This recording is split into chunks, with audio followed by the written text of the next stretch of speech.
पहुंचने की कोशिश की है।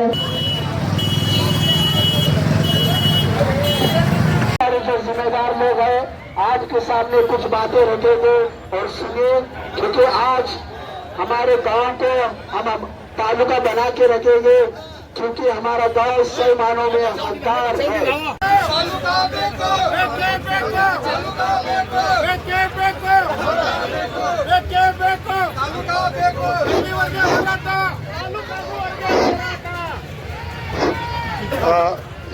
ನಾವು ಬಹಳ ಚಿಕ್ಕವರು, ಇದಕ್ಕಿಂತ ಮುಂಚೆನೂ ಕೂಡ ಬಹಳ ವರ್ಷದಿಂದ ಹೋರಾಟ ಮಾಡ್ತಾ ಬಂದಿದ್ದಾರೆ ಕುರ್ಚಿ ತಾಲೂಕು ಆಗ್ಬೇಕಂತ ಹೇಳಿ.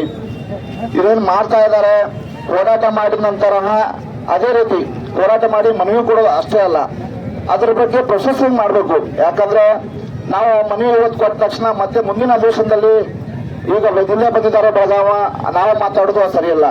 ಇವತ್ತಿನವರೆಗೂ ಏನು ಹೋರಾಟ ಸಮಿತಿ ಮಾಡಿದ್ದಾರೆ ಅದಕ್ಕೆ ನಾನು ಕೃತಜ್ಞತೆ ಧನ್ಯವಾದ ಸಲ್ಲಿಸುತ್ತೇನೆ. ಯಾಕಂದ್ರೆ ದೊಡ್ಡ ಹೋರಾಟ ಕುರ್ಚಿಯಲ್ಲಿ ಈಗ ಅಧ್ಯಕ್ಷ ಹೇಳಿದ್ದಾರೆ, ಮೌಲಾನ ಹೇಳಿದ್ರು, ಬಹಳ ಒಳ್ಳೆ ರೀತಿ ನಮ್ಮಲ್ಲಿ ಸವಲತ್ತುಗಳಿದಾವೆ. ಎಲ್ಲ ಸೌಲಭ್ಯಗಳು ತಾಲೂಕು ಆಗ್ಲಿಕ್ಕೆ ಇನ್ನೂ ಒಂದು ತೊಂದರೆ ಇಲ್ದಂಗೆ ತಾಲೂಕು ಅವ್ರು ಮಾಡ್ಬೋದು.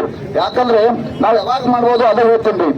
ನಾವು ಪೇಪರ್ಸ್ ನಲ್ಲಿ ಎಲ್ಲಿಂದ ಕರೆಕ್ಟ್ ಇವತ್ತು ಮನೆ ಕೊಟ್ಟರೆ ಮನೆ ಕೊಡ್ತೀವಿ, ಮನೆ ಕೊಡೋದು ಬೇಡ, ಅದಕ್ಕೊಂದು ಹೋರಾಟ ಸಮಿತಿ ರಚನೆ ಮಾಡ್ರಿ. ಯಾರಾದ್ರೂ ಹಿರಿಯರು ಪಾಲ್ಗೊಂಡ್ರಿ, ಒಬ್ರು ಯಾರು ಹಿರಿಯರು ವಕೀಲರು ಇರ್ತಾರೆ, ಸಜೆಷನ್ ತಗೊಂಡು ಡೇ ಟು ಡೇ ಒಂದ್ ವೀಕ್ಲಿ ಆದ್ರೂ ಒಂದಾದ್ರೂ ರಿವ್ಯೂ ಮೀಟಿಂಗ್ ಮಾಡ್ಕೊಂಡು ಅದ್ರ ಬಗ್ಗೆ ಏನ್ ಇರ್ತಾ ಇದೆ, ಏನ್ ಮಾಡ್ಬೇಕಂತ ಮಾಡಿದ್ರೆ ಇನ್ನೂವರೆಗೂ ತಾಲೂಕು ಆಗ್ತಾ ಇತ್ತು. ನನ್ನ ಅನಿಸಿಕೆ ಹೇಳ್ತಾ ಇದ್ದೇನೆ. ಇನ್ನು ಮುಂದೆ ಈ ಏನು ಅಧಿವೇಶನದಲ್ಲಿ ಬಂದಿದ್ದಾರೆ ಎಲ್ಲರೂ, ಮಾನ್ಯ ಸಚಿವರು ಬಂದಿದ್ದಾರೆ, ಸಿಎಂ ಸಾಹೇಬರು ಬಂದಿದ್ದಾರೆ. ಈಗ ಇದರಲ್ಲಿ ಈ ಕುರ್ಚಿ ಹೋರಾಟ ಸಮಿತಿಯ ಬಗ್ಗೆ, ಕುರ್ಚಿ ತಾಲೂಕು ಆಗ್ಲಿಕ್ಕೆ ಬಗ್ಗೆ ಜನಪ್ರಿಯ ಶಾಸಕರಿದ್ದಾರೆ, ಅವರು ಕೂಡ ಈ ಸದನದಲ್ಲಿ ಧ್ವನಿ ಎತ್ತಬೇಕು. ಹಾಗೆ ಅದೇ ರೀತಿ ನಮ್ಮ ಡಿಸ್ಟ್ರಿಕ್ಟ್ ಮಿನಿಸ್ಟರ್ ಕೂಡ ಅವರು ಇದ್ದಾರೆ, ಅವರು ಕೂಡ ನಾವು ಪ್ರಸಂಗ ಬಿದ್ದಾಗ ನಾನ್ ಪಾರ್ಟಿಕಲ್ ಆಗಿ ಕುರ್ಚಿ ಬಗ್ಗೆ ನಾವು ಎಲ್ಲಿ ಬೇಕಾಗಿ ಬರ ಬೇಡಿದೀವಿ, ಎಲ್ಲರೂ ಒಂದಾಗಿ ತಾಲೂಕು ಹೋರಾಟ ಮಾಡಲಿಕ್ಕೆ ನಾವೆಲ್ಲರೂ ಶ್ರಮಿಸಬೇಕು. ಈ ಹಿಂದೆ ಏನು ಶ್ರಮಿಸಿದ್ದಾರೆ ಎಲ್ಲ ಹಿರಿಯರಿಗೆ ಅವರು ಕೂಡ ನಾನು ಧನ್ಯವಾದ ಹೇಳ್ತೇನೆ. ಎಲ್ಲರೂ ಕೂಡ ಕುರ್ಚಿ ತಾಲೂಕು ಆಗ್ಲಿಕ್ಕೆ ಎಲ್ಲರೂ ಹೋರಾಡೋಣ. ನಾವೀಗ ನಮ್ದು ವಯಸ್ಸಾದ 40, ಮುಂದಿನ ನಮ್ಮ ಹುಡುಗರಿಗೂ ಸಹಿತ ಆದ್ರೂ ತಾಲೂಕ ಬರ್ಲಿ ಅಂತ ನಾವು ಆಶಿಸ್ತೇವೆ. ಯಾಕಂದ್ರೆ ನಮ್ಮ ಜೀವನ ಹೋಗ್ತಿದ್ರಲ್ಲಿ ಕುರ್ಚಿ ಅಂತ. ನೆಕ್ಸ್ಟ್ ಫ್ಯೂಚರ್ ನಮ್ಮ ಹುಡುಗರಿಗೆ ನೋಡ್ರಿ, ಸಣ್ಣ ಸಣ್ಣ ಮಕ್ಕಳು ಬಂದಿದ್ದಾರೆ. ತಾಲೂಕು ಹೋರಾಟ ಸಮಿತಿ ಕುರ್ಚಿ ವತಿಯಿಂದ ಕುರ್ಚಿ ಪಟ್ಟಣವನ್ನು ತಾಲೂಕು ಕೇಂದ್ರವನ್ನಾಗಿ ಮಾಡಬೇಕೆಂದು ಘೋಷಣೆ ಮಾಡಬೇಕೆಂದು ಒಂದು ಬೃಹತ್ ಪ್ರತಿಭಟನೆಯನ್ನು ನಾವು ಕುರ್ಚಿ ಪಟ್ಟಣದಲ್ಲಿ ಹಮ್ಮಿಕೊಂಡಿದ್ದೇವೆ.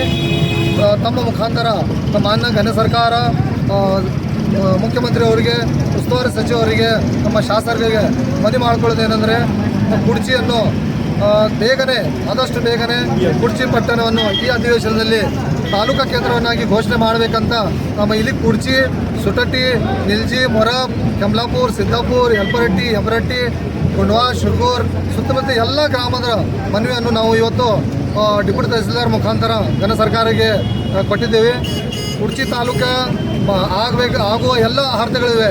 ಇಲ್ಲಿ ನಮ್ಮ ಡಿಪ್ಯೂಟಿ ತಹಸೀಲ್ದಾರ್ ನಾಡ ಕಚೇರಿ ಇದೆ, APMC ಮಾರ್ಕೆಟ್ ಇದೆ, ಹಳೆ ಪೊಲೀಸ್ ಸ್ಟೇಷನ್ ಇದೆ, ಬ್ರಿಟಿಷ್ ಕಾಲದಿಂದ ಇರುವ ರೈಲ್ವೆ ಜಂಕ್ಷನ್ ಇದೆ, ಬಸ್ ಸ್ಟ್ಯಾಂಡ್ ಇದೆ, ನೆಮ್ಮದಿ ಕೇಂದ್ರ ಇದೆ, ಹೆಸ್ಕಾಮ್ ಇದೆ, ಹೆಸ್ಕಾಮ್ ಆಫೀಸ್ ಇದೆ, 220 KV ಸ್ಟೇಷನ್ ಇದೆ, ಮತ್ತು ನಮ್ಮ ಸಮುದಾಯ ಕೇಂದ್ರ ಇದೆ, ಆರೋಗ್ಯ ಸಮುದಾಯ ಕೇಂದ್ರ ಇದೆ, ವೆಟರ್ನರಿ ಹಾಸ್ಪಿಟಲ್ ಇದೆ. ಬೇರೆ ಬೇರೆ ಅನೇಕ ನಮ್ಮಲ್ಲಿ 30ಕ್ಕಿಂತ ಜಾಸ್ತಿ ಪ್ರಾಥಮಿಕ ಮತ್ತು ಪ್ರೌಢಶಾಲೆಗಳಿವೆ, 3 ಪದವಿ ಕಾಲೇಜುಗಳಿವೆ, 1 ಪದವಿ ಕಾಲೇಜ್ ಇದೆ. ನಮ್ಮ ಗ್ರಾಮೀಣ ಪ್ರದೇಶದಲ್ಲಿ 20ಕ್ಕಿಂತ ಜಾಸ್ತಿ ಪ್ರಾಥಮಿಕ ಮತ್ತು ಪ್ರೌಢಶಾಲೆಗಳಿವೆ.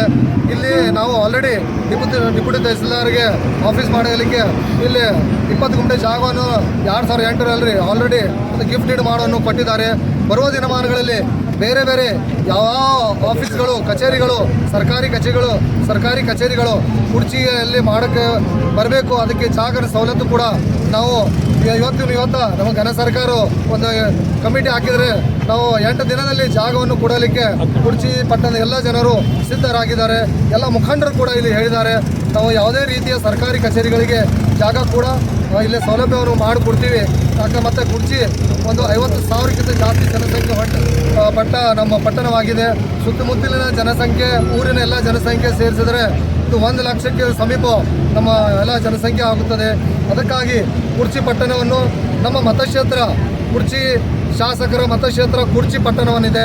ಅದಕ್ಕಾಗಿ ಕುರ್ಚಿ ಪಟ್ಟಣವನ್ನು ಬೇಗನೆ ಈ ಅಧಿವೇಶನದಲ್ಲಿ ಕುರ್ಚಿ ಪಟ್ಟಣವನ್ನು ತಾಲೂಕಾ ಕೇಂದ್ರವನ್ನಾಗಿ ಘೋಷಿಸಬೇಕಂತೂ ಕೇಂದ್ರ ಸರ್ಕಾರದಲ್ಲಿ ಕುರ್ಚಿ ಪಟ್ಟಣದ ಸುತ್ತಮುತ್ತಲಿನ ಎಲ್ಲ ಜನರ ಪರವಾಗಿ, ಎಲ್ಲ ಸಂಘ ಸಂಸ್ಥೆಗಳ ಪರವಾಗಿ, ಎಲ್ಲರ ಪರವಾಗಿ ನಾವು ಇಲ್ಲಿ ಕೇಂದ್ರ ಸರ್ಕಾರಕ್ಕೆ ವಿನಂತಿ ಮಾಡುತ್ತೇವೆ. ಸರ್, ಈಗ ಬೆಳಗಾವಿದಾಗ ಅಧಿವೇಶನ ನಡೆದೈತಿ. ರಾಜ್ಯ ಸರ್ಕಾರಕ್ಕೆ ಏನಾದರೂ ಇಡೀ ಸರ್ಕಾರ, ಕರ್ನಾಟಕ ಸರ್ಕಾರ ಈಗ ಬೆಳಗಾವಿದಾಗ ಐತಿ, ಏನಾದರೂ ಮನವಿ ಸಲ್ಲಿಸೋರಿದ್ರಿ?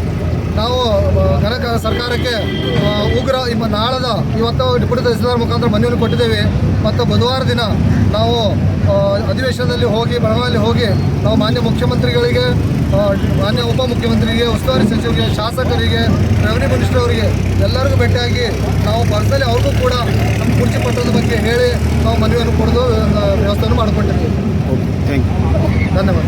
ದಿವಸ ನಾವು ಮಾಸಾಬ್ ಸರ್ಕಲ್ನಲ್ಲಿ ಕೂಡುವ ಕಾರಣ ಏನಪ್ಪಾ ಅಂತಂದ್ರೆ, ನಮ್ಮ ಕುರ್ಚಿಯ ಗ್ರಾಮದಲ್ಲಿ ತಾಲೂಕು ಆಗಬೇಕಂತೆ ಸುಮಾರು ಸಲ ನಾವು ಹೋರಾಟ ಮಾಡಿದ್ದೀವಿ. ಆದರೆ ಇಷ್ಟ ವಿಚಾರದಿಂದ ಇದ್ದಿದ್ದಿಲ್ಲ. ಆದರೆ ನಮ್ಮ ಚೇರ್ಮನ್ರು ಹೇಳಿದ್ರು ಎಲ್ಲಾ ಸೌಲಭ್ಯ ಇತ್ತು, ನಮ್ಮ ಕುರ್ಚಿ ಕ್ಷೇತ್ರಕ್ಕೆ ತಾಲೂಕು ಯಾಕೆ ಆಗಿಲ್ಲ ಅನ್ನುವಂತ ವಿಚಾರದಿಂದ ಹೇಳಕತ್ತಿದ್ದಾರೆ. ಚೇರ್ಮನ್ ಸಾಹೇಬ್ರೇ, ನಾವು ಚಾಲೆಂಜ್ ಮಾಡ್ತೀವಿ ಕರ್ನಾಟಕ ರಾಜ್ಯ ದಲಿತ ಸಂಘರ್ಷ ಸಮಿತಿಯಿಂದ, DSS ನಿಂದ. ಇದು ಬೆಳಗಾವಿ ಜಿಲ್ಲಾ ಇಲ್ಲ, ಕರ್ನಾಟಕ ಇಲ್ಲ, ರಾಷ್ಟ್ರೀಯ ಮಟ್ಟ ಹೋರಾಟ ಮಾಡ್ತೀವಿ ಅಂತ ಹೇಳಿ ನಾವು ಎಚ್ಚರಿಕೆ ನೀಡ್ತೀವಿ. ಯಾಕಂದ್ರೆ ನಮ್ಮ ಕರ್ನಾಟಕ ರಾಜ್ಯ ದಲಿತ ಸಂಘರ್ಷ ಸಮಿತಿಗೆ ಈಗ ಸುದ್ದಿ ಮುಟ್ಟಿದೆ. ನಾವು ಈಗ ಕರ್ನಾಟಕ ಸರ್ಕಾರಕ್ಕೆ ನಾವು ಎಚ್ಚರಿಕೆ ಕೊಡ್ತೀವಿ. ಯಾಕಂದ್ರೆ ನಮ್ಗೆ ಸಿಗುವಂತ ಸೌಲಭ್ಯ ಇಲ್ಲಿ ಕುರ್ಚಿ ಕ್ಷೇತ್ರದಲ್ಲಿ ಸಿಗಬೇಕು, ನಮ್ಗೆ ಸಿಗಬೇಕಂತ ಹಕ್ಕನ್ನು ನಮ್ಗೆ ಸಿಗಬೇಕು. ಯಾಕಂದ್ರೆ ಡಾಕ್ಟರ್ ಬಾಬಾ ಸಾಹೇಬ್ ಅಂಬೇಡ್ಕರ್ ಅವರು ಸಮಪಾಲು ಹೇಳಿದ್ದಾರೆ, ಸಂವಿಧಾನದೊಳಗೆ ಐತಿ, ಅದು ಹಕ್ಕನ್ನು ನಮ್ಗೆ ಕೊಡ್ಬೇಕಂತ ಹೇಳಿ ನಾನು ಇವತ್ತಿನ ದಿವಸ ಎರಡು ಮಾತು ಮಾತಾಡಕ್ ಕೊಟ್ಟಿದ್ದಕ್ಕೆ ನಾನು ಎಲ್ಲ